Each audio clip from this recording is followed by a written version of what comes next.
Assalamualaikum, selamat pagi semua. So hari ini kita akan masuk tajuk yang sangat penting dalam modul Network Infrastructure Management. So iaitu keperluan pemasangan dan penyelenggaraan peralatan.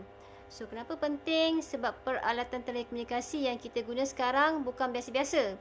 Ia adalah peralatan berteknologi tinggi. So kalau salah pasang atau tak jaga, satu kawasan boleh hilang internet. So, jadi hari ini saya akan tunjukkan langkah demi langkah bagaimana nak pasang dan cara nak jaga peralatan ini mengikut piawaian industri. So, apa itu peralatan berteknologi tinggi? So, mungkin awak tertanya-tanya, apa yang dimaksudkan dengan berteknologi tinggi?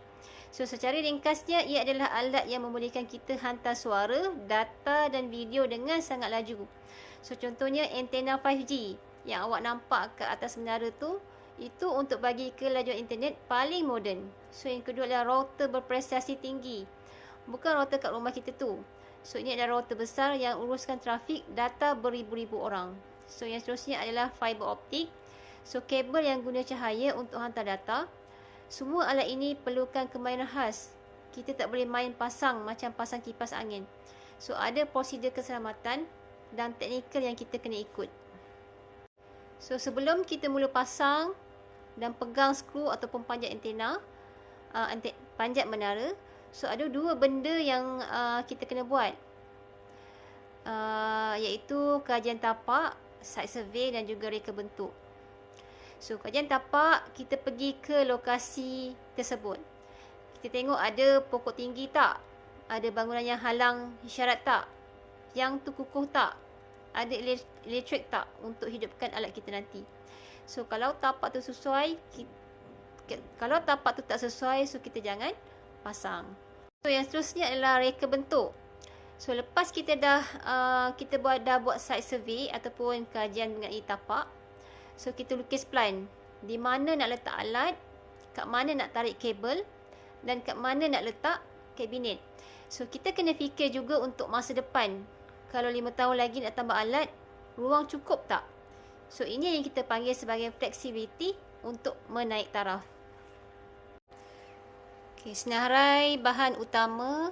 So, bila kita nak buat kerja, kita kena pastikan beg peralatan kita lengkap lah. So, rujuk pada nota pada muka 6. So, ni antara barang wajib yang kita perlu ada lah.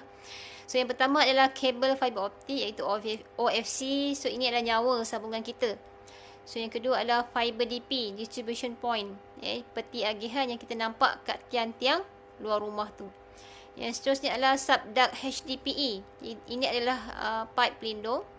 So, kalau kabel fiber ni sangat sensitif, jadi kita masukkan dalam pipe ni supaya tak kena gigit tikus ataupun rosak kena tanah. Yang seterusnya adalah sleeve splice. So, alat kecil untuk lindungi tempat kita sambung fiber splicing supaya sambungan tak terputus. So, yang terusnya, ujian prestasi, performance test. So, bila kita dah siap pasang, so kita jangan terus balik rumah. Kita kena buat pengujian. So, macam kita beli kereta, kita kena test drive dulu. Kita akan buat speed test untuk tengok kelajuan megabit per second dia. Kita tengok ping, iaitu laju tak direspon ataupun jitter, kestabilan. Kalau tengok graf kat slide ni, ada kelajuan minima, purata dan maksima. So, kalau beza dia selalu jauh, variance tinggi, maksudnya ada benda tak kena dengan pemasangan kita. Kita kena pastikan kelajuan tu stabil, barulah boleh lapor kepada bos yang kerja kita dah siap. 3 jenis penyelenggaraan. So, bila alat dah hidup, kita kena jaga peralatan tersebut. So, ada 3 cara nak jaga peralatan yang kita dah pasang tu lah. So, yang pertama adalah penyelenggaraan berkala, iaitu periodik. Ini macam kita servis motor ikut bulan. Kita datang, bersihkan habuk kat kipas penyejuk, tengok kabel ada longgar ke tak. So, yang kedua adalah penyelenggaraan pencegahan, iaitu preventive maintenance. Kita buat sebelum rosak. Contohnya, kita kemas kini perisian firmware ataupun tukar bateri UPS, bateri simpanan sebelum dia mati. Ini untuk elakkan downtime ataupun internet terputus tiba-tiba. So, yang ketiga adalah pembetulan, iaitu corrective maintenance. Ini kalau dah rosak, baru dibaiki. Contohnya kabel putus kena langgar lori ataupun kilat sambar antena. Kita kena datang cepat-cepat untuk ganti komponen yang rosak. Dokumentasi dan rekod. Kerja teknikal ni bukan setakat buat kerja tangan, kerja kertas pun kena buat. Setiap kali kamu servis ataupun pasang, kena tulis dalam buku log. Kenapa? Sebab kalau esok lusa orang lain pula datang ganti kamu, dia tahu apa kamu dah buat. So dia boleh tengok rekod. Okey, bulan lepas dah tukar kabel ni. So lukisan teknikal pun kena simpan elok-elok sebagai rujukan kalau nak cari punca kerosakan, iaitu troubleshooting. Keselamatan dan pematuhan. So ini bahagian paling penting, iaitu melibatkan nyawa manusia lah. So kerja telekomunikasi ni sangat berisiko tinggi. So kita kena wajib pakai PPE, iaitu topi keselamatan, tali pinggang keselamatan, safety harness kalau kita panjat menara, dan juga kasut berpenebat. Seterusnya kita perlu ada kad hijau CIDB dan juga NIOSH TM.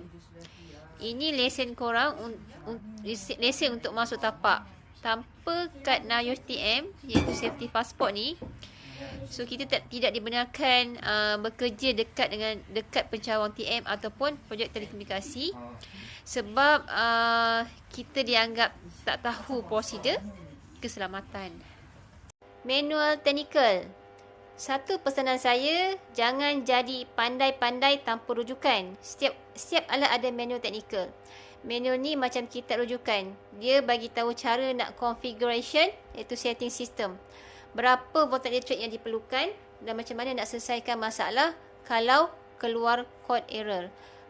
Kalau korang abaikan manual, korang berisiko rosakkan alat yang harga dia berpuluh-ribu ringgit. Jadi siasa baca manual sebelum memulakan sesuatu lah.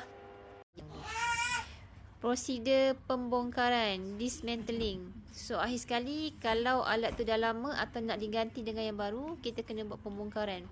So jangan main tarik je kabel tu. Mula-mula tutup elektrik sangat bahaya kalau bongkar alat yang masih ada arus elektrik. Kedua adalah label kabel tu. Sebelum cabut, tanda dulu kabel ni daripada mana ke mana. Cara angkat, guna teknik angkat yang betul. Jangan sampai pinggang boleh tercedera sebab alat-alat ni biasanya berat. E-waste, alat yang dah tak guna jangan buang dalam tong sampah biasa. Ia kena dilupuskan mengikut peraturan sisa elektronik e-waste sebab ada bahan kimia berbahaya.